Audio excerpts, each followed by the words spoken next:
en un magíster en genética molecular de la Universidad Católica de Lurbey, con especialización en métodos de separación bioquímica.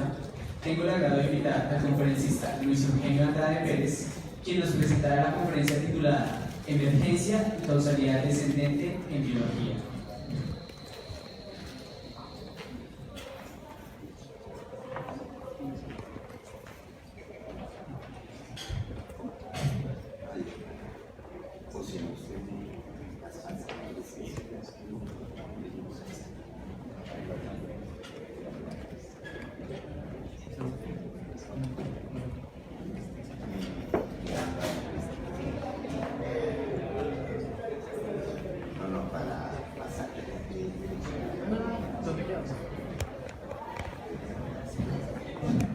Buenos días, gracias a los organizadores del evento. Quiero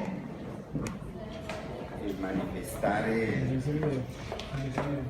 agradecimiento y el interés que han tenido en participar en esta discusión, y señalando algo que ya nos decía el profesor Sandoval: las ciencias de la complejidad, de una u otra manera, son una emergencia del desarrollo de las ciencias clásicas y de las ciencias disciplinares, que aunque trabajan esquemas de pensamiento, lógicas, paradigmas distintos, ellas mismas han planteado la emergencia.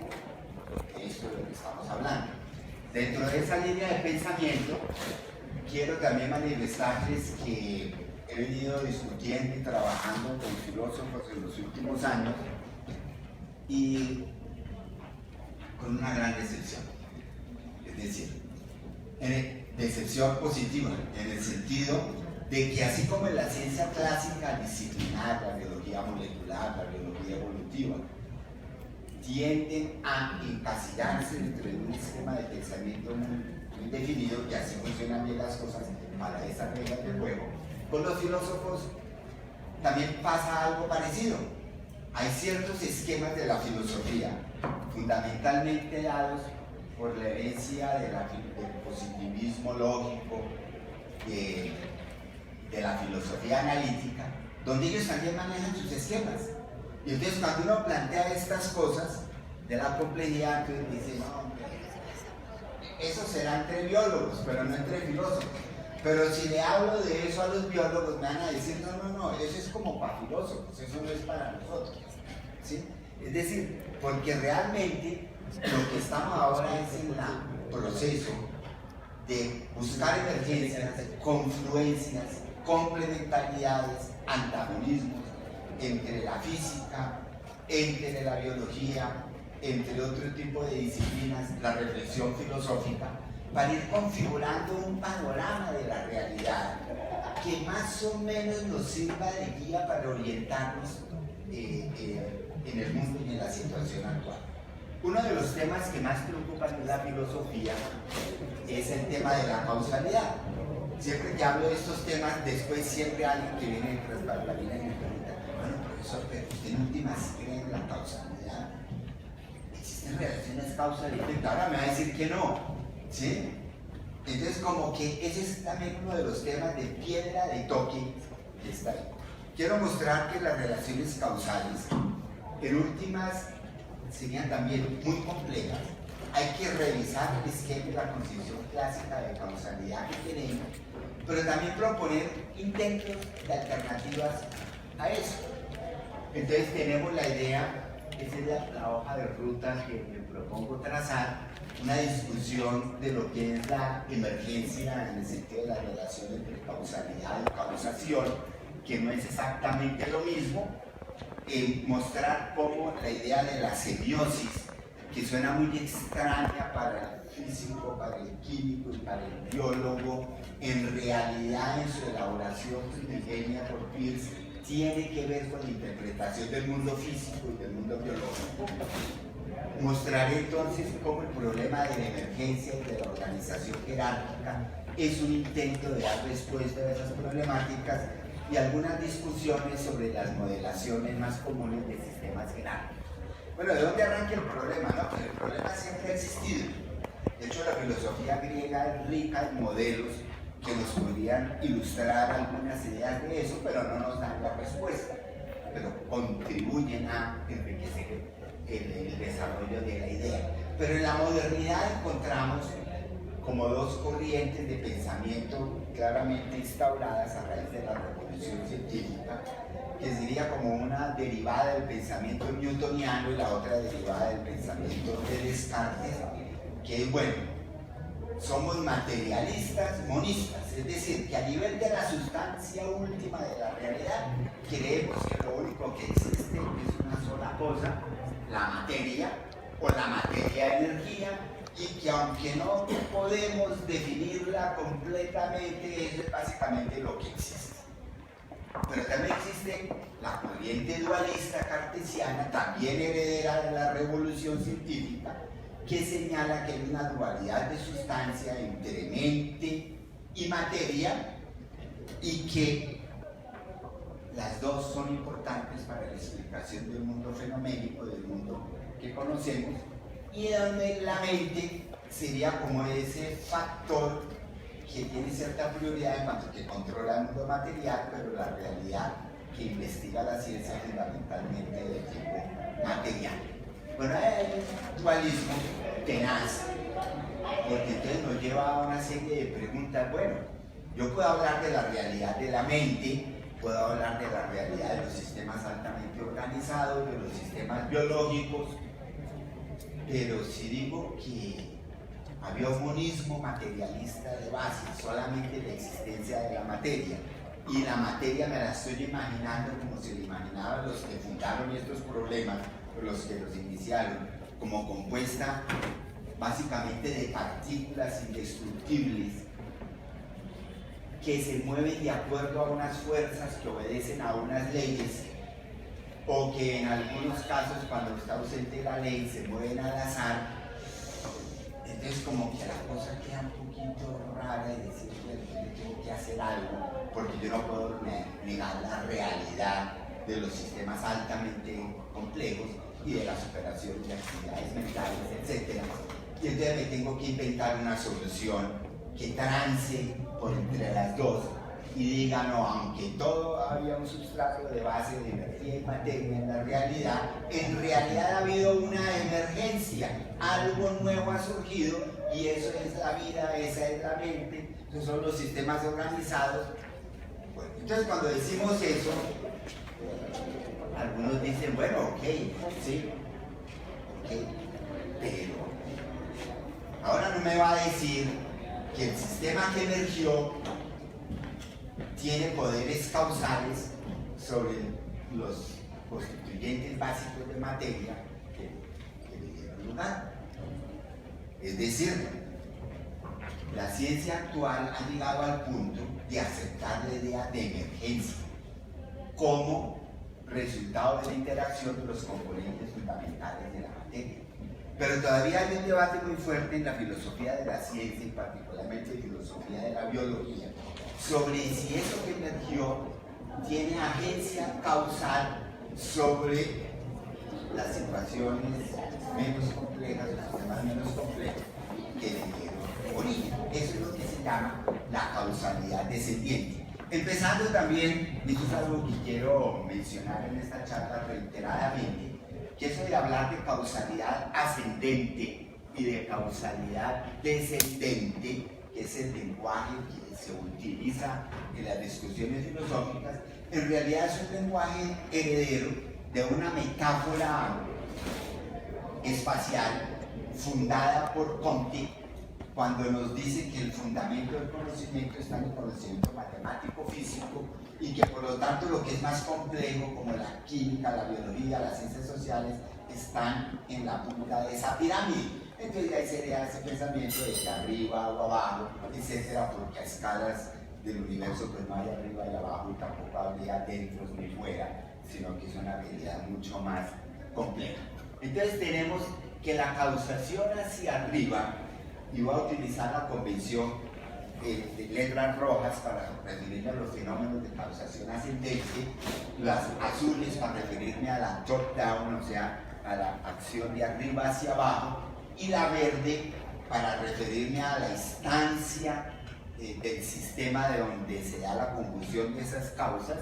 Entonces tendríamos que, por ejemplo, ya acortando camino y pasándonos de una vez del Renacimiento y de la Revolución Científica a la mitad del siglo XX, en pleno auge del neodarwinismo, se adoptó, es muy sencillo, estudiemos los organismos como dependientes de acciones determinadas de abajo hacia arriba por los genes y de acciones no tan claramente determinadas, pero influenciadas, ahí tiene un problema que vamos a aclarar, del ambiente, de tal manera que en el organismo se conjugan los efectos genéticos, los efectos ambientales, y no lo podemos explicar, es decir, hay un nivel de organización organísmico, el que comienza con los niveles celulares hasta los grandes organismos, pero también hay un nivel molecular fundamental que está ahí debajo, y hay un nivel de un entorno circundante que también lo afecta. Y entonces tenemos que la acción de lo micro a lo macro, de lo genético al organismo, muchas veces se ve como un efecto de fuerzas o de fenómenos aleatorios, pero en últimas son las condiciones iniciales que me permitían explicar qué va a pasar en la dinámica de ese organismo. Y hay un efecto entonces de arriba hacia abajo que tiene que ver con factores restrictivos. Factores restrictivos, la causación descendiente, o factores limitantes que le ponen un límite. Y bueno, eso es una metodología heredada de la mecánica estadística para estudiar sistemas físicos y que se va a adoptar en la biología y ver esos dos efectos como contradictorios. Y entonces tenemos que alumnos de los grandes autores de la escuela neodarwiniana, como Niels Eldredge, que ha sido director del Museo de Historia Natural de Nueva York, creo que todavía está en ese cargo, él nos dice, estudiar las jerarquías biológicas no se puede limitar únicamente a hablar de genes, a hablar de organismos y a hablar de medio ambiente. Eso suena como muy práctico, pero en últimas pues tendríamos que usar dos lógicas simultáneamente para abordar ese tipo de organización. Una es la lógica de aquello que se reproduce, cuáles son los sistemas que se están copiando, que se están reproduciendo y que tienen una proyección filogenética varias generaciones más adelante, o también desde la lógica de las unidades que como tal están interactuando en la vida real y que definen como las jerarquías que él llama ecológicas. Las jerarquías ecológicas se van a llamar los interactores, sistemas, unidades, grados de escala de tamaño en los sistemas que se caracterizan por el tipo de interacciones que van generando con otros, mientras que los otros es como el efecto, si se puede reproducir o no y qué tipo de linajes van dejando. O sea, los replicadores que estuvieron de moda a raíz de la propuesta de Richard Dawkins, son, por ejemplo, comienza diciendo que son los genes, pero uno puede hablar que a consecuencia de eso también el cromosoma, el organismo, las poblaciones de organismos, las mismas especies y los taxones monofiléticos de especies relacionadas a partir de un ancestro común han sido entidades que persistentemente se están reproduciendo y dejando modificación en la descendencia, pero básicamente es la misma entidad. Mientras que los interactores es otra manera complementaria, no es que una sea verdadera o falsa, no, aquí no hay verdadero o falso, ¿sí? Es ver en los constituyentes del ser vivo moléculas, no únicamente genes, sino moléculas, entre las cuales se establece una gran cantidad de interacciones, organelos celulares, células, tejidos que interactúan, órganos, sistemas, organismos, poblaciones, comunidades, porque son justamente son las jerarquías a nivel ecológico, la comunidad. donde convergen distintos tipos de miembros de distintas especies y establecen relaciones mutualistas y cooperativas que le dan a la comunidad una identidad, por ejemplo. Y lo curioso es que va a poner al organismo en ambas especies. Es decir, el organismo no solamente tiene la propiedad de generar otros organismos por un proceso de reproducción, sino que también es agente interactuante. Y es como, bueno, eso es una manera de mostrar que haya un problema interesante para tratar y que la idea de la jerarquía en la biología moderna es una idea muy importante. Pero, tanto que los descendientes vivos que llegaron al siglo XXI del neodarwinismo y de la escuela genetista poblacional, y que el acento siempre estaba en el replicador y en el gen como la entidad fundamental, en 1995 hacen una confesión interesantísima. Este es un libro súper interesante y súper aburrido porque es muy técnico. En el libro tiene 7 capítulos. Cada capítulo habla del estado actual de la ciencia respecto a ese problema que se enuncia ahí y dice claramente: estos son los problemas de la biología que no se pueden resolver por el concepto de variación aleatoria y selección natural. Son los problemas de la biología que no se pueden resolver únicamente por determinación causal de componentes microgenéticos que actúan a nivel de los organismos. Son los problemas de la biología que, además de una explicación genética, causal, etcétera, en el sentido clásico, requieren de un componente adicional, presumiblemente localizado en el medio ambiente o en las influencias que los macrosistemas generan sobre los ecosistemas. Ellos no lo dicen abiertamente, lo dicen posiblemente. Acá hay un problema, y dentro de la lógica científica de identificar causas, ellos sugieren ahí muy tímidamente que una inversión de las relaciones causales puede ser importante para dar a entender estos problemas. Son lo que se llama las grandes transiciones evolutivas. Por ejemplo, ellos dicen que tienen que ver la mayoría con cómo apareció la vida, cómo apareció el ADN, cómo aparecieron los eucariotes a partir de células muy simples llamadas procarióticas, cómo apareció la reproducción sexual, las castas de los insectos y las sociedades humanas a partir no de humanos, no de individuos, porque los individuos son humanos, sino de sociedades de primates. Bueno, eso es muy interesante que lo digan neodarwinistas, porque es que a veces uno como que cree que a veces hay personas que se adhieren con una radicalidad al punto de vista y no reconocen que los autores de esa escuela también señalan los límites de su programa de investigación.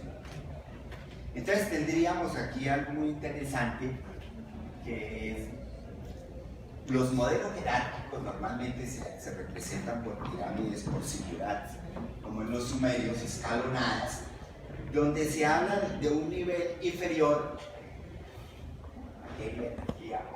No conocemos la cuántica, todavía no lo conoce todo, pero a partir de ese se van generando unos estratos, y aquí podemos hablar de moléculas, átomos, o de antimoléculas, células, organismos, los que queramos, ¿sí? La idea de la pirámide escalonada también trata de captar la idea de que vamos de abajo hacia arriba. Uno visita una pirámide comenzando por arriba, se construye de abajo hacia arriba, ¿sí? Segundo, que del nivel básico fundamental, hipotéticamente, cual sea el que consideremos, hay más elementos, y que de los niveles más complejos que se han ido construyendo encima de los anteriores, hay menos. Es decir, en el universo hay menos células que moléculas, hay menos moléculas que átomos, hay menos átomos que partículas. Eso suena como muy lógico, eso quiere decir eso, ¿sí? Pero también hay otros modelos como este, que llama mucho la atención, que se utiliza mucho, en que la pirámide pone al átomo encima, la molécula, y la biosfera, por ejemplo, que en el caso de la Tierra sería una sola, es la más grande. Entonces, como que está invertida, aparentemente está invertida. No, lo que pasa es, quieren decir otra cosa. Es decir, aquí es una idea generativa de cómo se fueron generando. Aquí es cómo estamos en el momento actual en su funcionamiento. Es decir, tenemos que la biosfera contiene biomas, los biomas ecosistemas, estas comunidades, poblaciones, y en últimas contienen átomos. ¿Sí? Entonces me está hablando es delimitado dentro de un sistema, cómo ese sistema más complejo contiene a los otros. Bueno, entonces aquí las relaciones son lógicas, la relación lógica de dónde viene esto. Aquí la relación que está contenido en cuál, son dos relaciones distintas, lógicamente, en términos de la lógica, quiero decir. Tal vez uno de los autores que más ha explorado estas problemáticas es el biólogo y termodinámico y teórico de sistemas complejos, Stan Salve, quien propone entonces que tenemos una doble lógica siempre y que tenemos que jugar como con dos sistemas lógicos. El superior contiene y el inferior da lugar a este y este a este. Entonces, esquemas lógicos de corchetes de relaciones, en este caso de inclusión y en este caso de pertenencia a. Esto es muy interesante porque acuérdese la propuesta del neodarwinismo original: genes, organismos, medio ambiente. Y después que le sale Eldredge diciéndole, no, pero es que mira, hay muchos. Entre genes y organismos hay cromosomas, hay organelos celulares, bueno, hay células. Entonces lo que aquí está diciendo Sartre, no señor. Tenemos que ahora tener un criterio pragmático y metodológico para abordar la lógica de los sistemas jerárquicos. No podemos llegar a un consenso de cuáles son los estratos fundamentales de la estructuración de la realidad. Lo que podemos aceptar es que la realidad, sea lo que sea, en últimas algo dependiente de la materia de energía, se estratifica espontáneamente por procesos y leyes naturales. Pero de identificar plenamente todos los estratos puede llevarnos a muchos desacuerdos. Metodológicamente lo que sí podemos hacer, dice él, es que cualquiera que sea su sistema de estudio, a un nivel local, si usted quiere hacer un estudio de ese sistema, usted por lo menos tiene que decir con respecto a qué sistema constitutivo usted está mirando sus relaciones y con respecto a qué sistema del cual él hace parte está usted identificando otro tipo de relaciones, y no hace un compromiso ontológico de cuáles son todas las capas y cuáles son los niveles últimos de la realidad, tanto para abajo como para arriba. Es decir, esto es una guía metodológica. Es decir, siempre que estudiemos sistemas jerárquicos de múltiples niveles, por lo menos hay que tener en cuenta que cualquiera que sea mi nivel de estudio dentro de esos múltiples, uno cualquiera, mínimo yo tengo en referencia 2. Y no quiere decir que el inferior que considere tenga que ser el inmediato adyacente de él hacia abajo o el inmediato adyacente hacia arriba, no. Cualquier otro arriba, cualquier otro abajo, para las relaciones que usted está investigando. Entonces es un criterio metodológico muy importante, porque hoy en día, por ejemplo, se estudia mucho expresión génica y factores ambientales, cómo influyen en un organismo.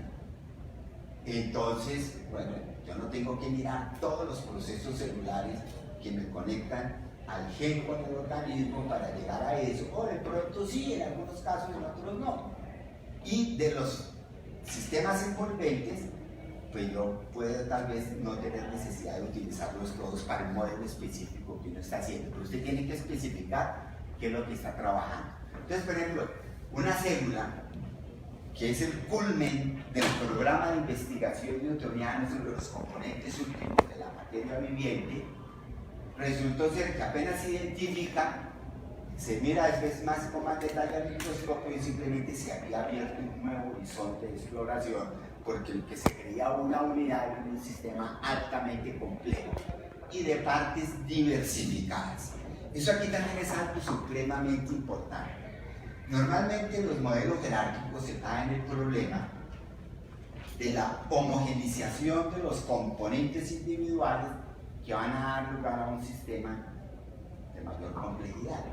Aquí lo que se está mostrando es que no, que es la heterogeneidad de los componentes individuales lo que caracteriza a los sistemas organizados. ¿Sí? Eso es algo muy importante que los proyectos y modelaciones en complejidad que se hagan tienen que tener en cuenta, pero las herramientas matemáticas todavía no están para dar cuenta de esas heterogeneidades. Entonces, miren, de lo subatómico, para llegar a esa célula que les mostraba, miren todos los niveles que están teniendo aquí en cuenta para llegar a la biosfera, etc. Entonces, esta es la línea de la secuencia de lo uno da lugar al otro, pero la de estar contenido aquí no está puesta, que sería la otra línea, contenido en, porque aquí si quiere subrayar, eso es de un libro de texto de bachillerato actualmente en uso, donde se quiere enfatizar al estudiante la relación causal de lo micro a lo macro, porque supuestamente esa es la relación reconocida por la ciencia, lo otro es un poquito medio carrete, según los autores. Herbert Simon, Ludwig von Bertalanffy, desde distintas disciplinas a mitad del siglo pasado, se preocuparon mucho por este tipo de problemática, después fue retomada por Arthur Kessler y por otros autores de la edad de complejidad, y lanzaron un modelo general. Incluso codificaron una palabra que llaman Olón, pero hoy simplemente la podemos llamar simplemente sistema organizado. Olón significa totalidad integrada, y sugiriendo modelos como eso. Cualquier sistema que yo estudie, está compuesto de subsistemas y es parte de un sistema de organización. Cualquier sistema que se estudie, no importa cuál, está compuesto de otros sistemas y hace parte de otros. No nos comprometemos con la tesis de la infinitud de la materia y de la naturaleza que defendía Leibniz, que hablando de cosas parecidas, decía que en últimas esto sería algo completamente, sería al infinito. ¿No? Hay unos límites claros que la ciencia establece hasta dónde sería el propio. Pero para poder avanzar en los proyectos y que esto no quede en pura especulación, sino que pueda alumbrar y iluminar proyectos, de ahí también va saliendo la idea de centrarse únicamente en 3 niveles, cualquiera que sea, y ver ese tipo de relaciones. Y entonces tenemos que hay 3 tipos de relaciones principales que podemos identificar que son importantes tener en cuenta. La de abajo hacia arriba, comencemos por ella, porque es la establecida, para algunos es la fundamental y es la única válida. En la ciencia clásica, que hay unas condiciones iniciales definidas por la materia dentro de unas condiciones definidas, básicas, y entonces surge algo, una emergencia, un accidente afortunado, un proceso que dio lugar a algo más complejo, algo que emergió, que básicamente hay una situación ahí indeterminada, un azar, hay algo ahí que no era predecible de cómo iba a salir, pero que en últimas eso satisface un criterio que si uno conociera todo lo que había dentro de ese sistema, podría inferir que en últimas eso que emergió, que sería una emergencia débil. Emergencia débil significa que acepto la idea de emergencia porque no tengo toda la información sobre el estado de las partículas, pero que satisface un criterio de causación eficiente, es decir, en últimas todo resultó de ese movimiento de las partículas, ¿sí? En últimas. Y la causación eficiente también se quiere ver como congruente con la flecha del tiempo del aumento de entropía. Y en el aumento de entropía se generó por esas causaciones locales, mecánicas, etc., esa emergencia. Pero nuestra ignorancia de todas las condiciones me permite hablar de que hay una emergencia y de que hay un determinismo y un cierto tipo de azar ahí. En la explicación de arriba hacia abajo es cuando yo tengo el sistema total como un sistema dentro de una que le pone fronteras y límites a lo que está contenido en él. Y entonces viene la tentación reduccionista. La tentación reduccionista es, bueno, cada pieza, cada parte está como en su sitio, en su lugar, cumpliendo aparentemente su función. Y entonces uno lo podría descomponer a ver cómo es eso, la tentación reduccionista, y que debe haber alguna ley que lo ensambló todo. De hecho, los argumentos a favor del diseño en la organización biológica, etcétera, usan la metáfora del diseño inteligente o del ingeniero del mundo que creó la vida, como si cada parte estuviera en un sitio, y entonces un efecto de abajo hacia arriba en que se pone una condición de una ley y todo está operando de acuerdo a esa ley. Es decir, he presentado una idea de estas dos en cierta manera congruentes con la tradición científica. Pero tenemos que hay otro nivel, el nivel intermedio, el nivel del organismo, por ejemplo, donde convergen efectos de arriba hacia abajo y abajo hacia arriba, metafóricamente. Y entonces, aquí ya podríamos hablar que no, ni había una condición inicial que determinara el resultado, ni había una condición de frontera que le impusiera un resultado, sino que hay una negociación de factores, de presiones, de efectos, moviéndose en ambas direcciones, que lleva a que se adopta un tipo de restricción. Se adopta. Eso es el procesamiento de información. La información estructural es información incorporada al sistema por restricción. Hay una decisión, hay una escogencia entre alternativas viables para hacer la restricción, para ajustar, pero también para actuar, porque los sistemas no están cerrados, separados de su ambiente. Cualquier ajuste interno se refleja en una acción externa y viceversa. O sea que es como un trámite, un tramitador de transacciones que vienen de lo local a lo global, de lo global a lo local, de lo micro a lo macro, de abajo hacia arriba, según sea la metáfora que queramos trabajar. Y entonces tenemos que el modelo se vuelve un poquito más complejo. El nivel intermedio, digamos que es este organismo, simplemente aceptando de eso los niveles de abajo, los genéticos, los niveles de arriba, los medioambientales, pero podríamos tener cualquier otro sistema ahí. Normalmente se asume que las tasas de cambio de los macrosistemas son más lentas que las de los microsistemas. Las partículas y las moléculas tienen tasas de recambio muy altas, mucho mayores que las del ciclo celular, y las células se renuevan en el organismo a unas tasas mucho más rápidas que el ciclo de vida del organismo, y los organismos tienen ciclos de vida mucho más cortos que las especies a las cuales pertenecen o que las comunidades a las cuales pertenecen. Pero básicamente es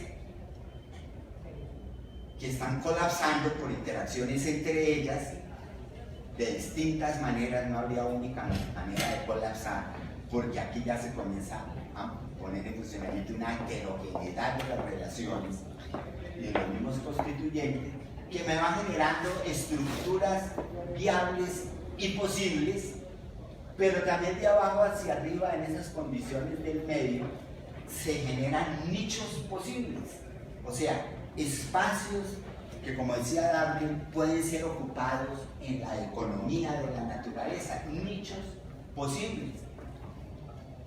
Los represento aquí con estos cuadraditos, simplemente es para facilitar el esquema, y entonces estos solamente pueden sobrevivir si están enmarcados dentro de uno de esos cuadrados o algo así, ¿no? Como para indicar lo cuadriculado impone la restricción, los circulares, lo que se estaba autogenerando ahí, pero este sería el sistema, o sea, convergen lo uno y lo otro.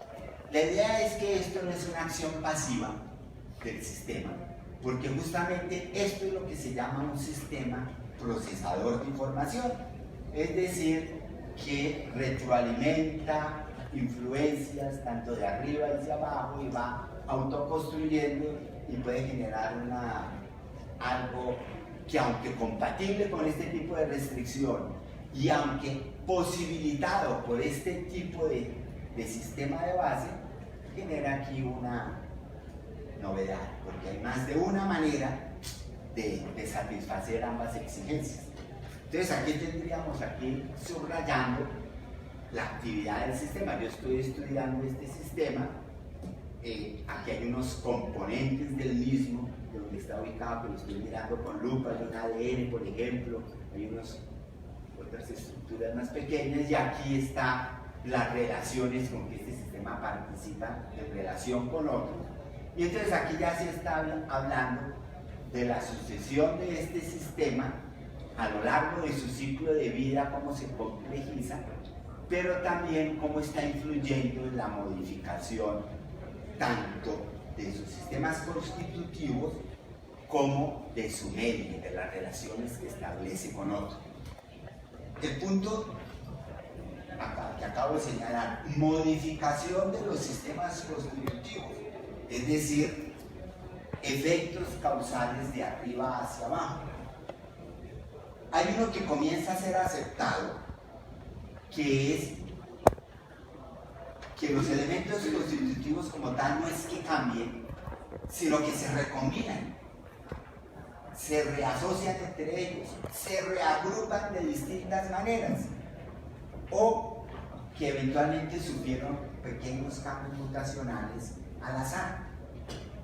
Si fueron al azar no hay una relación causal, pero las recombinaciones hoy en día estudiadas, por ejemplo en la biología molecular, en la aparición de los linfocitos T altamente específicos para determinados antígenos, se ha visto que esa interacción con el elemento externo proveniente del ambiente como un antígeno sí induce procesos de recombinación en la línea germinal de los linfocitos y que lleva a una respuesta inmunológica eficiente. Bueno, pero también hay que tener en cuenta otra cosa, que los componentes que van quedando en la parte baja de la jerarquía en realidad están perdiendo grados de libertad. Y si están perdiendo grados de libertad, están siendo objeto de acumulación de restricciones. Y eso es otro elemento que en las teorías de la jerarquía no se tiene claramente en cuenta. Se sigue hablando de que el único factor generativo está en la permutación de los componentes, pero no es el hecho de que en ellos se acumularon restricciones, porque la acumulación de restricciones los hace todavía más diversos. El primer ejemplo de acumulación de restricciones es simplemente la que hace posible el enlace químico. Ustedes saben que la química se hace posible es porque tenemos un núcleo atómico y unas órbitas electrónicas que son las que definen la unión entre los átomos. Pero cuando hablamos de un chorro electrónico, fuera del contexto de la formación de moléculas, Básicamente uno habla de que cada electrón individual es el mismo, tiene las mismas propiedades. Pero cuando hacen parte de la corona y de la órbita de los átomos, resulta que ya son distintos. Los números cuánticos que los describen son diferentes. Eso se llama el principio de exclusión de Pauli. Luego entonces se heterogenizan, ya no son exactamente los mismos. Y eso hace posible la generación de las moléculas, ¿sí? Y se mantienen diferenciados a medida que la molécula se está dando. Entonces eso es algo que hay que ir teniendo en cuenta, porque por ejemplo el ADN mantiene su secuencia en los procesos biológicos, pero en las interacciones con el medio aparecen modificaciones epigenéticas, modificaciones en la cromatina, que es la que envuelve al ADN, modificaciones químicas palpables y medibles por las técnicas de la química, como fosforilaciones, acetilaciones de las proteínas, de las histonas y de la cromatina, pero también modificaciones químicas en el mismo ADN, como metilaciones. Aumentan las restricciones, que hacen que ahora solamente se puedan expresar unos genes y no otros, ¿sí? Y sin haber cambiado la secuencia y sin haber recombinado los genes. Eso es algo muy importante hoy en día. Una de las tesis que he venido defendiendo en algunos papers, y esto es actualización de un paper antiguo, en este punto nomás, que es que la emergencia en la incorporación de esas restricciones en últimas es un procesamiento de información. Lo que pasa es que procesar la información hay que verlo desde dos perspectivas complementarias, análoga y digital. Nosotros hoy en día estamos encantados con la información digital, pues porque tiene unas ventajas que nunca habíamos pensado. ¿Sí? Casi que uno puede hablar de que la complejización de los sistemas viene acompañada de un aumento mucho mayor del componente digitalizado que del componente analógico. Tanto que uno podría decir que el analógico se convierte como en la punta del iceberg de toda esa información que se procesa y que la mayoría es a nivel digital, pero ese es un sistema ya altamente organizado. Pero cuando se mira la información digital y su funcionamiento de los sistemas, se encuentra que a nivel de la biología, la que me explica las pequeñas transiciones, los pequeños cambios graduales adaptativos, es la actualización de un potencial, el ajuste, el afinamiento de acciones y tareas, la adquisición de significados parecidos para genes parecidos, ¿sí? La acción de la selección natural reteniendo esos tipos de registros a través de los organismos de los genes, porque se trata de unidades en que la información ya está codificada y que puede recombinarse, duplicarse, invertirse, mutarse, de tal manera que el genoma en un sistema organizado vivo aparece como el constructor real del organismo. Pero nosotros veamos que en informática existe también el constructor virtual, el que yo no puedo localizar en un punto en que su acción viene más de lo global a lo local, de virtual constructor, como el epigenoma, porque el epigenoma son muchas cosas al mismo tiempo, ¿sí? Por ejemplo, una vez me metí a un seminario de Colao en medicina y me acuerdo que estaban hablando de los genes que determinan la enfermedad la fibrosis quística. Y el autor trataba de decir que había un componente genético importante. Esa fue su tesis, pero nunca se podía demostrar completamente lógica, porque decía que según ciertos investigadores, habían involucrado 50 genes, otros 30, otros 28, según las poblaciones, y en todos los genes había una mutación puntual sencilla, que en la mayoría de los casos era neutra, o sea que no modificaba la acción del gen, pero que cuando estaban todas juntas esas 30, se asociaba a un fenotipo modificado de la enfermedad que es fibrosis quística. O sea, queriendo defender la dependencia de lo genético, al mismo tiempo estaba mostrando que hay un problema. Bueno, uno podría hablar de que en la fibrosis quística ya no solamente hay factores genéticos, sino que también hay factores de alimentación, de herencia epigenética, ambiental, podrían haber otras cosas. Bueno, eso es algo así como el constructor virtual. Una gran cantidad de factores que me sirven de base para ir construyendo otro sistema al interior de ese, pero que yo no puedo hablar que está aquí o que está aquí, sino que es como muchos actuando al mismo tiempo. No solamente genético, sino también de la interacción con el medio ambiente, porque el epigenoma se refiere a todos esos factores de regulación de la expresión genética que están dispersos en el nivel superior de la organización. Entonces tenemos que ahí sí vamos a lo que decía Maynard Smith y Salmeri. Las transiciones evolutivas requieren de un componente adicional, algo así como una transición mayor, como un procesamiento análogo. El procesamiento análogo de información es: yo te reconozco a ti, tú me reconoces a mí. Por alguna característica que tú portas, el color del saco, la altura del cuerpo, el uso de las gafas, o varias al mismo tiempo, ¿sí? Y hay una afinidad. Puede ser con alguien desconocido o con uno que ya conocía, generalmente es con alguien desconocido, pero que el patrón semeja a uno previo. Hay un reconocimiento análogo, o sea, porque hay algo semejante a algo y yo lo identifico como posible agente con el cual puedo interactuar. Eso abre posibilidades de construir nuevas redes, de abrir nuevos espacios, generar un nuevo nivel de organización. En últimas, es definir una nueva arena y espacio o campo de contradicciones y de tensiones y de interacciones que no estaba definido anteriormente. Y entonces comienzan a ser definidos virtualmente.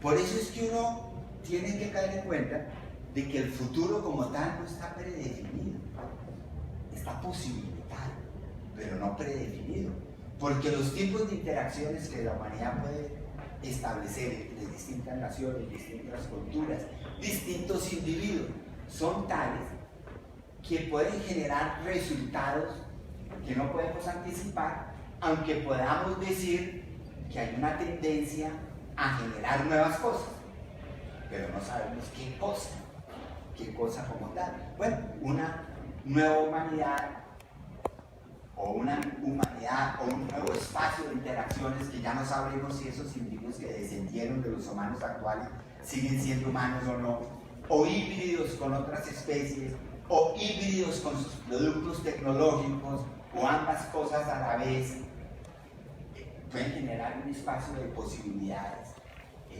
enorme. Entonces, más que hablar de extinción y la transformación, bueno, todos esos tipos de reconocimientos se dan en lo analógico. Lo que pasa es que toda la información comienza a ser registrada analógicamente, o si no, miren los discos de música que poníamos cuando éramos niños, los de mi generación. A uno le mostraban con un microscopio y con una lupa incluso, que se podía ver el relieve análogo a las ondas de sonido que se reproducían con la lupa. Y hoy en día, usted tiene un disco digital y no existen esas topografías análogas. No, lo que existe es registros de bits de información. Se comprime más. Sobre eso vamos a ver, porque es muy importante la idea de la comprensión de la información en esto, porque el modo digital sí permite comprimir la información, en analógico no. Otra idea a tener en cuenta es que estamos hablando de una lógica de procesos de cambio y transformación. Cualquier nivel, cualquier sustrato, cualquier capa de la realidad que se genere tiene su historia y es transitoria. Lo que pasa es que hay unas que nos sobrepasan en eones de tiempo, nuestra propia aparición en la naturaleza, pero no quiere decir que sean permanentes, no hay una sustancia estable detrás de todo. Y esto es muy interesante, que las curvas biológicas de los flujos de energía sobre los sistemas, descritas por Lotka Odum, para explicar la consolidación de los ecosistemas, mostrando que los sistemas llegan a un punto de consolidación cuando el flujo de energía es el máximo.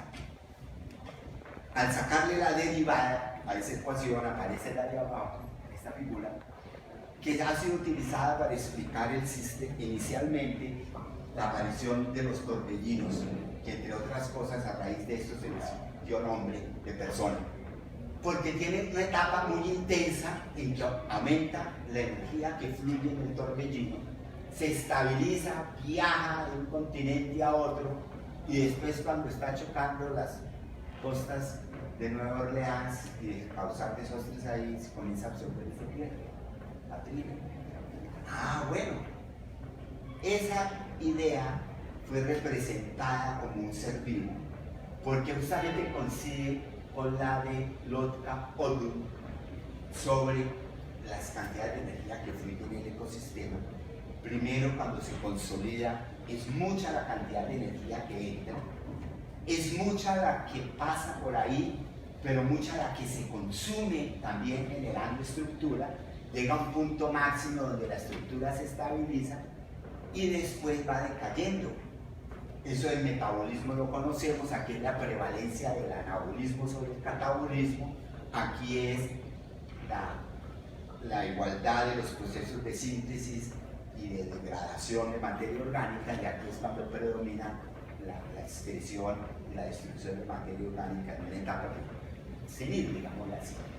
Bueno, pero aquí lo que quiero resaltar es un punto que después ha sido tomado en otros esquemas por otros autores, como Harrison en cosmología, y es que esta idea lo que nos muestra es que detrás de la imposición de restricciones, detrás de la emergencia de niveles que definen los nuevos escenarios donde los sistemas van a establecerse, existe una medida llamada densidad de flujo de energía. Eso también es supremamente importante, porque en el periodo de crecimiento de cualquier sistema organizado, la densidad de flujo de energía aumenta. O sea, densidad de flujo de energía significa throughput, o sea, la energía que pasa por el sistema dividida por la unidad de masa del sistema. ¿Sí?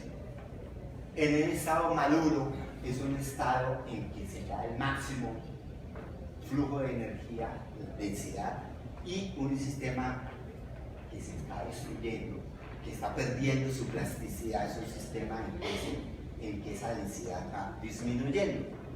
Y también nos lleva a otro concepto que tiene que ver con esto. Acuérdense que hablábamos de que la causación descendente es como la imposición de restricciones. Pues bueno, el sistema plástico, de abajo hacia arriba, el sistema es plástico, como que empieza a generar cosas y todavía no le ha venido la imposición. Lo diré, esta imposición es positiva. Es decir, restringe positivamente, habilita posibilidades, dice, por aquí no, pero también hay otras cosas que sí, otras posibilidades. En cambio, un sistema senescente, un sistema congelado, normalmente estos sistemas son productos de degradación de los otros y ya aquí ya no serían tan interesantes. Entonces comenzamos a observar que la causación descendente y la negociación con esos factores de arriba hacia abajo como que comienzan a coger importancia en biología, tanto que por ejemplo me acuerdo tener una discusión y surgía, profesor, muy fácil, la física y la química se explican por causalidad ascendente, la biología por causalidad descendiente. Entonces yo le decía, sí señor, como primera aproximación toda la razón, pero resulta que las fronteras entre lo uno y lo otro, ¿dónde están realmente? Y la idea es que hay una simetría de las causas. Esa es la tesis que yo estoy defendiendo. Hay una simetría de las causas. Simetría quiere decir que ambas son igualmente importantes, ¿sí? Que ambas se manifiestan. No necesariamente están sincronizadas. Puede ser diacrónica y sincrónica, ¿sí? Ninguna de ellas se debe a un tipo de sustancia especial, como diría Descartes. No. Somos monistas, materialistas, aunque el término materia tenemos que seguirlo desarrollando, profundizarlo, enriquecerlo. Bauer nos decía, un autor poco conocido, pero es del grupo de Erwin Laszlo, de Ludwig von Ranfi y todos los creadores de la teoría de sistemas, que después tiene unas formulaciones que son retomadas por Prigogine, esto es como uno de los precursores de esa línea, que hablan que los sistemas vivos se caracterizan, buscando qué es lo que caracteriza el sistema vivo, ay, que la reproducción, ay, que el metabolismo. No, sí, claro que sí, pero ¿qué es un principio más general que cubra al sistema vivo? Dice la maximización del trabajo físico que puede ejecutar.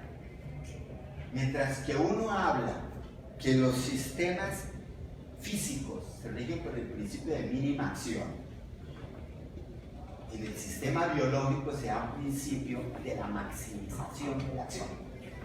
Eso es algo muy interesante, porque vamos a tener que eso también permea las jerarquías. ¿Qué significa el principio de maximación? Bueno, antes de pasar a eso, pues voy a poner un ejemplo.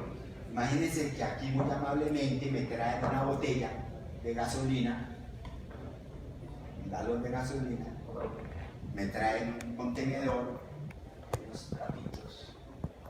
Y entonces yo recuerdo épocas pasadas y pongo la gasolina dentro de la botella, mojo el trapito, el algodón, y ustedes salen corriendo y ya saben qué puede seguir después. Eso se llama la bomba Molotov. Pero ahora imagínense que me dan ese mismo galón de gasolina, bajo al parqueadero, lleno mi tanque del carro y llego a Bucaramanga. Gasté la misma energía. En el primer caso generando un proceso destructivo, peligroso.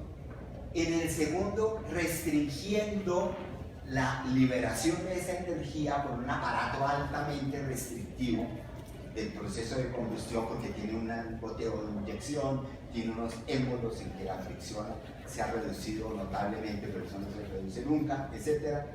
Y me permite hacer un trabajo únicamente en la dirección de expansión, en un sentido muy definido, para mover unos émbolos de un sistema mecánico de descarga. El constreñimiento, la estructura, es una manera de almacenar información, pero también energía. Y eso permite que su futuro aprovechamiento sea mucho más eficiente. Entonces la vida no es ni la explosión del cóctel Molotov, ni el carro. Es la maximización de ese proceso. ¿Cómo así? Porque ustedes saben que en una máquina, en la máquina de Carnot, que ahí sí es pura termodinámica clásica, las pérdidas mínimas de entropía se dan cuando la máquina idealizada es adiabática, o sea, está aislada de cambios de temperatura del medio y no tiene fricción. Y en condiciones cuasi estables. Recuerdo mucho a mi profesor José Luis Villaveses explicándonos eso, que el máximo rendimiento teórico de la máquina se da justamente en condiciones cuasi estables, o sea, infinitesimales. Extraer yo la energía con el mayor rendimiento a esas condiciones no me permite cuajar ningún proceso espontáneo real de la naturaleza. Pero destruirla toda en una gran explosión tampoco. La maximización se obtiene en el punto de, no es el de la máxima entropía, pero tampoco es en el de mínima producción. Porque aquí también hay un debate muy grande que si la naturaleza tiende a maximizar la entropía o si la naturaleza tiende a minimizarla. No. La naturaleza tiende a generar sistemas complejos en la zona intermedia donde lo que se optimiza es el trabajo que se puede producir. Esa es la visión de Howard Odum en ecología, desarrollada por una gran cantidad de autores como Jorgensen, después incluso en economía entra Georgescu, para mostrarnos que en realidad los sistemas biológicos lo que hacen es potenciar su acción y que la potenciación de la acción es algo que hace que un sistema se pueda crecer, complejizarse, y entre más complejo es el ciclo de reacciones en que otros participan, más pueden participar del aprovechamiento de esa misma energía y por lo tanto la densidad de energía se hace muy alta. En este esquema es un esquema que yo había trabajado inicialmente cuando estaba en el proyecto de organización jerárquica, que era mostrando cómo uno puede hablar de un sistema como compuesto de partes, una de las que veíamos anteriormente, pero nuestros modelos jerárquicos, como comenzaron de abajo hacia arriba, como que subestiman el medio ambiente. Por eso está aquí. Resulta que los medios ambientes son los que dan la posibilidad de la generación de los niveles. Son los constructores virtuales con lo que tienen, lo que dan lugar a que emerjan algo. No son únicamente las entidades, porque esas entidades van a actuar de una u otra manera, tienen ciertas posibilidades de acciones justamente por el contexto en el que están dadas.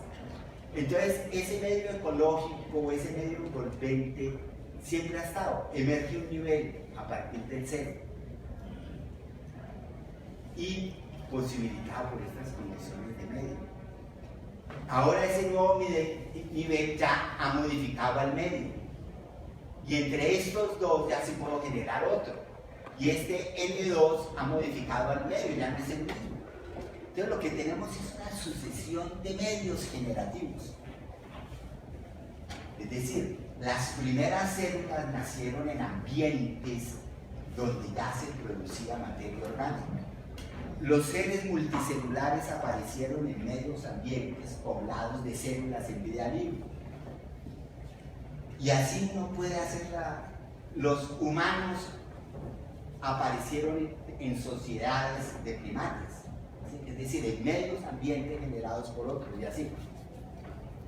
Entonces tenemos que el ensamblamiento tiene que ver con los niveles superiores, es en qué relaciones se establece, pero la mayoría están mediadas por relaciones sense making, de significación.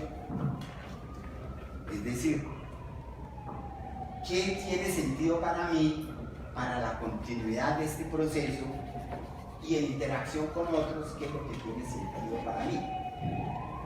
Es decir, comienza a ver entonces lo que se llama una semiótica de la naturaleza. Es decir, y ahí es donde uno ve el potencial tan grande. Uno ve que, por ejemplo, proteínas que en unos organismos cumplen un tipo de función, como por ejemplo la ovalbúmina, que tiene una función de reserva alimentaria. Hay una proteína estructural de unos tejidos que evolutivamente es un derivado del mismo precursor de la albúmina. O sea, otra función distinta. O la lactato deshidrogenasa, que es una proteína abundante en el hígado para los procesos metabólicos. Cuando en ciertos peces es la proteína que se cristaliza y da la estructura del cristalino. Entonces la función no está asociada al componente, sino a ese componente en un contexto determinado. Y eso permite entonces generar mundos de significación extremadamente grandes y hacer posible la vida. Entonces tenemos las escalas de tiempo, las escalas de espacio en que se mueve la vida, pero por ejemplo el mismo ADN. El mismo ADN se mueve en unas escalas en que hay procesos de fracciones de femtosegundo que son importantes para definir las interacciones entre los fuentes de hidrógeno de la doble hélice, pero también hay procesos fundamentales del funcionamiento del ADN que se dan a escalas de nanosegundos. Entre lo uno y lo otro hay escalas del orden de millones, ¿sí? Y lo mismo escalas de tamaño para ver el cromosoma o a ver los pares de bases. O sea, esa jerarquía es como la constante en la estructuración de la naturaleza y distintos niveles.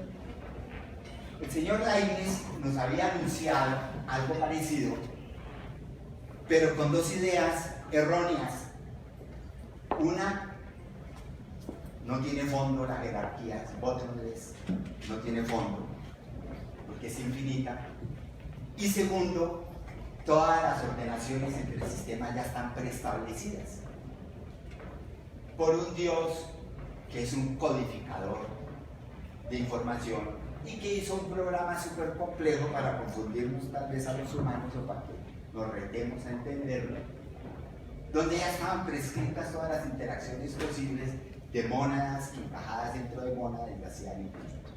El esquema de la ciencia actual no es ese, es que la estructuración multiniveles no es infinita, pero tampoco están prescritas las interacciones entre esos componentes para los otros, sino que están posibilitadas y habilitadas con los niveles de organización previos y por el entorno en que ese nivel de organización previo se estaba dando. Es decir, al subrayar el papel generativo del entorno, estoy subrayando el papel de esa causalidad descendiente, que no tiene nada de sobrenatural, eso es física, ¿no? Sino que es que los positivistas y los filósofos analíticos siempre le dicen a uno que eso está metiendo un factor sobrenatural ahí, ¿no? Ahí no estamos metiendo. Y entonces, por ejemplo, en este esquema de los niveles jerárquicos, se ven las transacciones permanentes en todos los niveles. Este es mi nivel de estudio. Si este es mi nivel de estudio, pues me concentro más, ¿sí?, en esta. Pero si mi nivel de estudio fuera eso, pues entonces estaría estudiando también las otras, ¿sí? Y no olvidarse que también hay interacciones entre los componentes de una misma escala y nivel. Entonces aquí, por ejemplo, tendríamos el nivel que contiene a los otros en medio de los elementos. Este es el nivel intermedio, que es el usuario y el procesador de la información, que me está convirtiendo señales del medio analógicas y está también utilizando códigos digitales dados por los genes. Porque es que las interacciones con el medio se dan a través de una interfase que llamamos los sentidos, que aunque captan fotones, en el caso del ojo, y perturbaciones físicas del aire en ondas sonoras, en realidad me están generando son imágenes. Es información analógica, que afortunadamente me advierten dónde está el peligro, dónde hay una posible compañera sexual, donde hay una posible fuente de alimento, de refugio, etc., para la supervivencia. Y esas son señales analógicas. ¿Qué tal que ante un peligro lo que me llegara es un código abstracto diciendo hay peligro? No tengo tiempo de descifrarlo, mientras tanto me pongo a plástica, ¿sí? No, son señales analógicas todo el tiempo. Entonces, los niveles se generan justamente porque hay una tensión muy grande entre las señales informativas del medio y los componentes de los sistemas. Hay una tensión muy grande que se va resolviendo justamente con la creación de niveles. Aquí, por ejemplo, tengo las 3 capas. Y entonces lo que hace el agente intermedio que está aquí es dejarme lo analógico más hacia arriba y lo digital hacia abajo, digámoslo así. Es una manera de decir, transformarme de análogo a digital en la vía que va de arriba hacia abajo y transformar de lo digital al analógico en la vía que va hacia arriba. Y entonces eso es una manera de ver el procesamiento de la información, y entonces aquí ya predominan, mire, aquí ya están como más, bueno, comenzaron siendo más parejos, por eso se generó esta instancia, y aquí comienzan a desaparejarse, y aquí ya comienzan a predominar más el uno que el otro. Eso es simplemente una manera de guiarse. ¿Y por qué?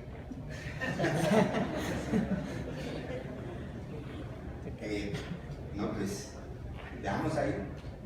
Termine la idea. Bueno,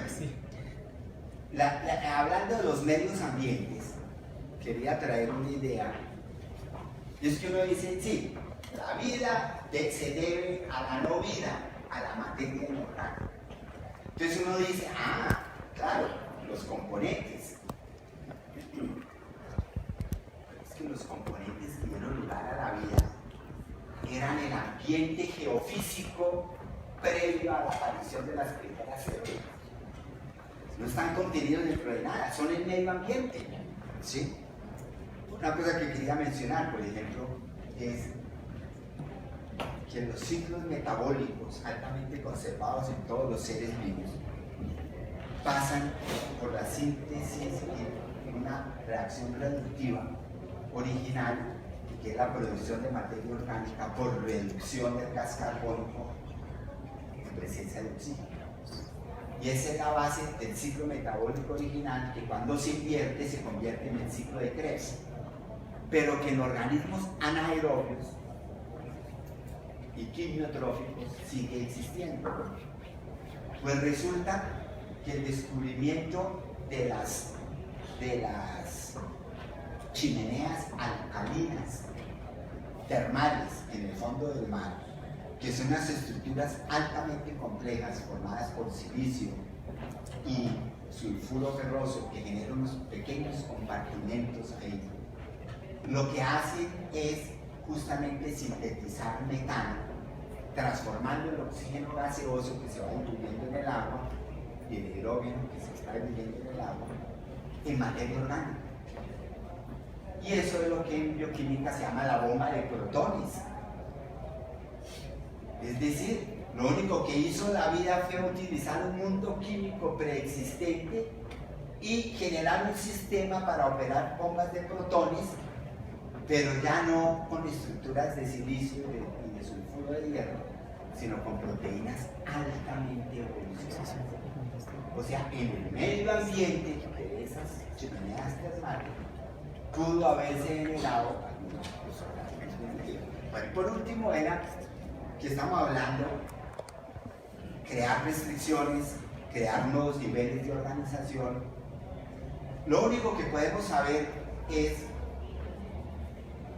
que no podemos predecir nada exactamente.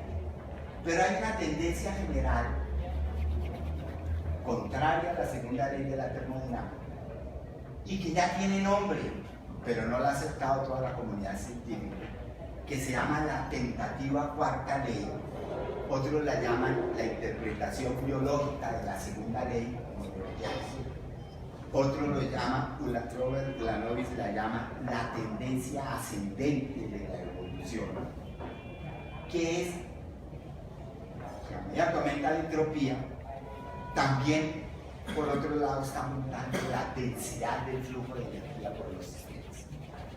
De tal manera que el hecho de que esta curva en el paso del tiempo sea tan pronunciada permite hablar de una tendencia, cuando miramos ya el tiempo astrofísico de la historia de la Tierra, densidad de flujo de energía, la misma densidad que utilizó Salte para explicar el proceso biológico, hablando cómo se llega a un punto de máxima densidad, pero ahora es llevada a escala de los cuerpos celestes, mostrando cómo un animal,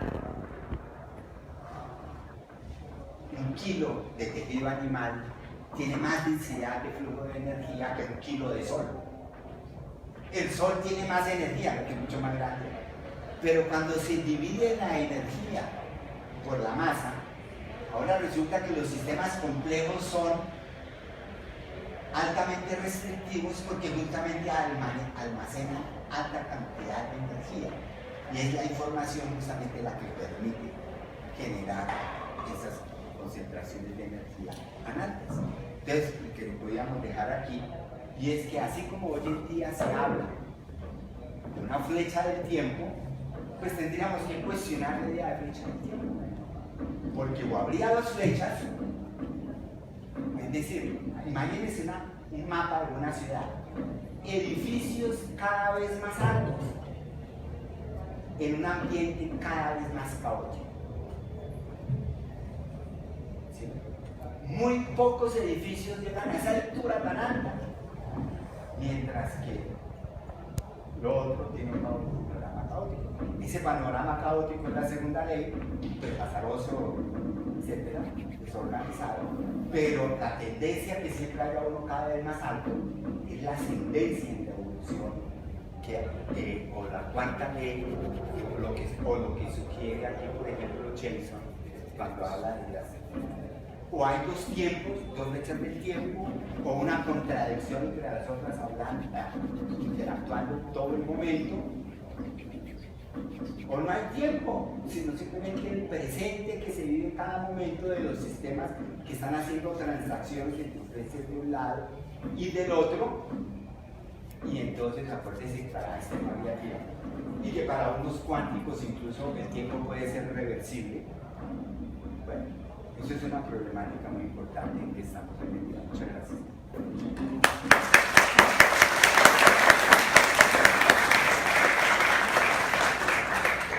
A continuación se dará paso, antes que todo, agradecerle al conferencista Eugenio Andrade por la conferencia, muchísimas gracias.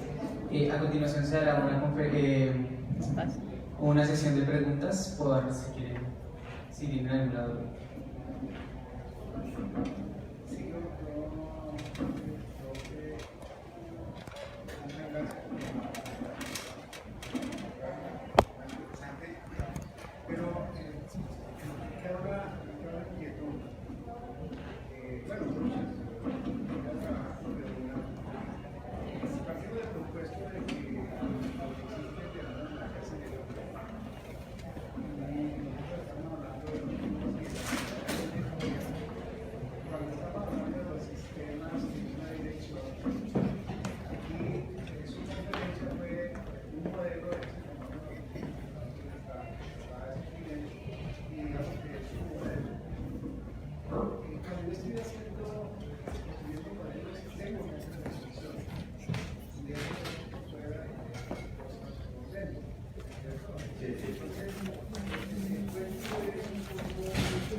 Incluso esto tiene consecuencias algo en el sentido que, por ejemplo, estamos acostumbrados a que medimos la relación de energía e información pasando por channel, bits de información, y de acuerdo a la ecuación de Boltzmann, la constante de Boltzmann, se puede decir cuál es la energía asociada en nervios por cada escogencia entre dos alternativas individuales.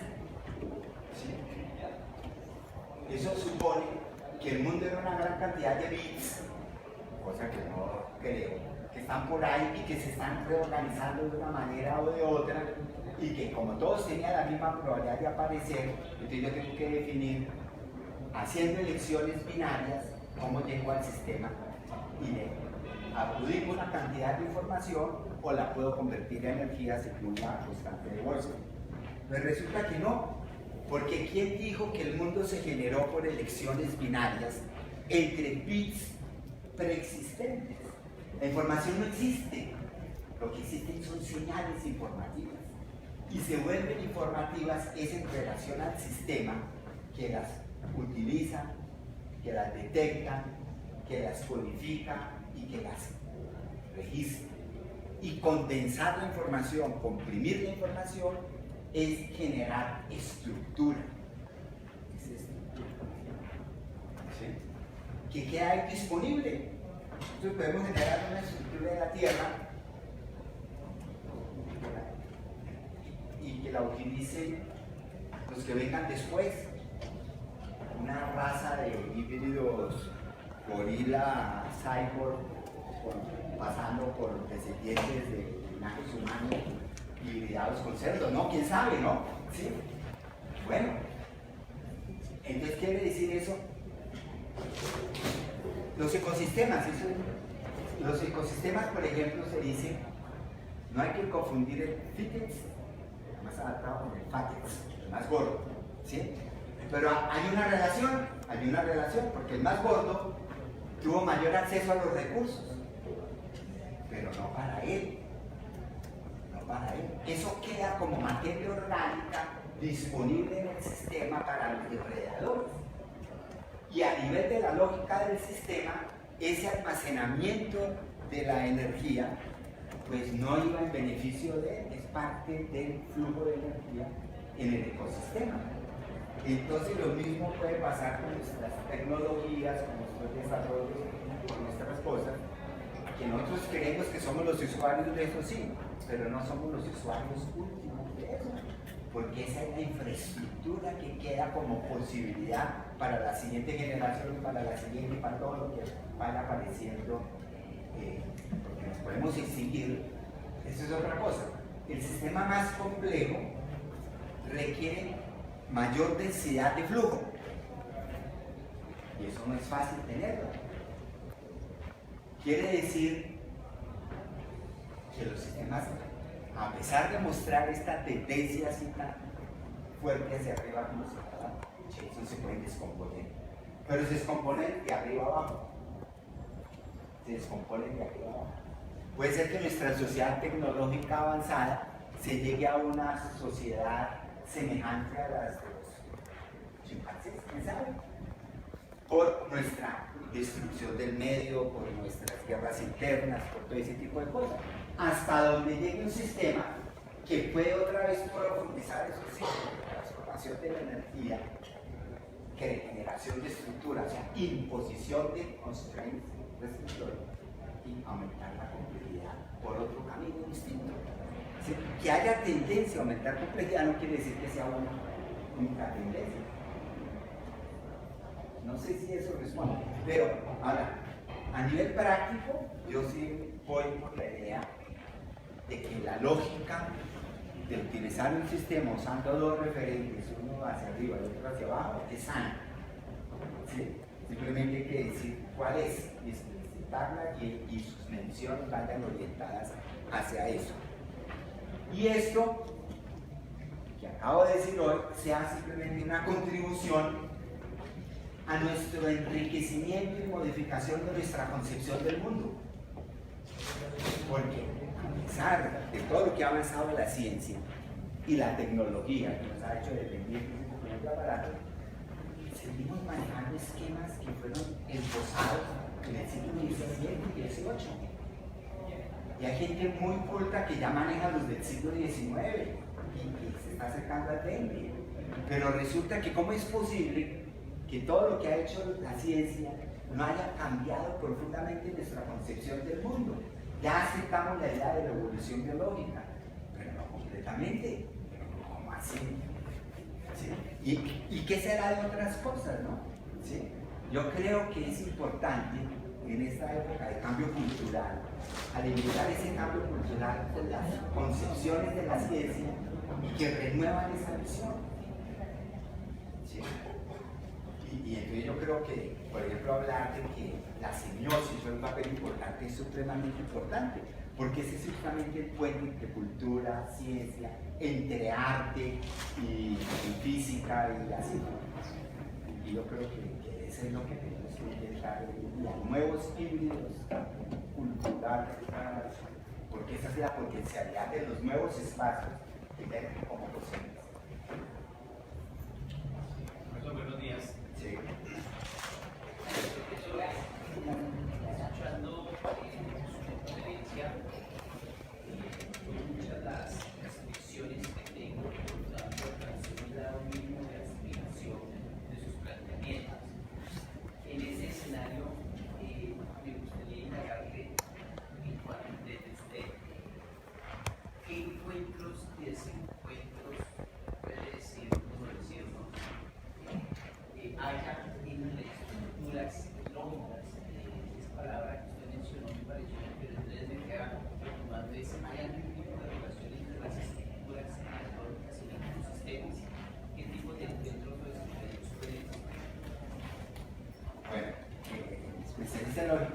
profesor Maldonado, yo creo que es el que puede responder a eso. Pero sí hay un elemento fundamental aquí, que lo he venido pensando, pero todavía, mejor dicho, hacer una presentación, una conferencia es una tarea, porque es quitar, ¿qué quito, y se dejo porque el tiempo no alcanza? La causalidad ascendente se parece a la lógica, eso es un esquema que estoy manejando, inductiva.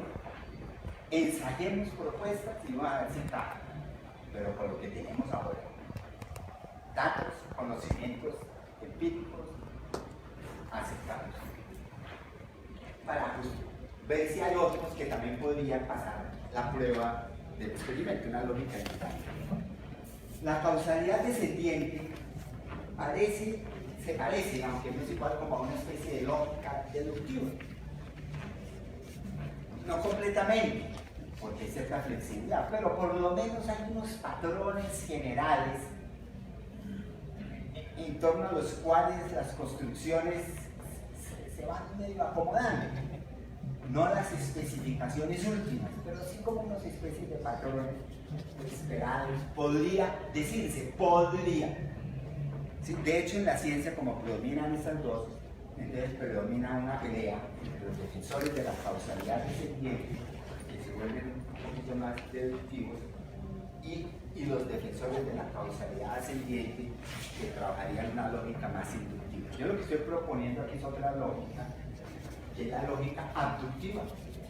La lógica abductiva es la del N, el agente intermedio, que está enfermo. Porque ¿qué suena razonable? No para explicarme el universo, sino para resolver el problema inmediato de la vida y del transcurrir de la vida. Entonces, ¿qué hipótesis del mundo debo manejar para poder vivir en él? ¿Sí? Entonces, por ejemplo, yo cuando chiquito tenía la hipótesis de que el mundo era perfecto porque yo lo había creado y que todo iba a funcionar bien. Y sale uno a la calle a los 6 años con el papá a comprar el regalo de Navidad y este niño que pide limosna, el niño Dios le trae regalo. Hasta ahí llegó la fe. ¿Sí? Claro. Entonces, póngase a pensar, porque hay esa lógica de que todo ya estaba ordenado y era bello, no me sirve para vivir este mundo de tensiones y conflictos tan fuertes en que estamos viviendo. ¿Sí? Que entonces relego el mundo bonito a una especie de ideal que se materializa en, qué sé yo, una sociedad más justa, equitativa, a través del conflicto y a través de tensiones. Y así hay cantidad de modelos. ¿Qué hipótesis del mundo debo manejar para desempeñarme en él? Lo mismo pasa con los organismos. ¿Qué elementos del medio pueden ser alimento, pueden ser mi posible refugio, pueden ser mi garantizar mi posibilidad de reproducción, etc.?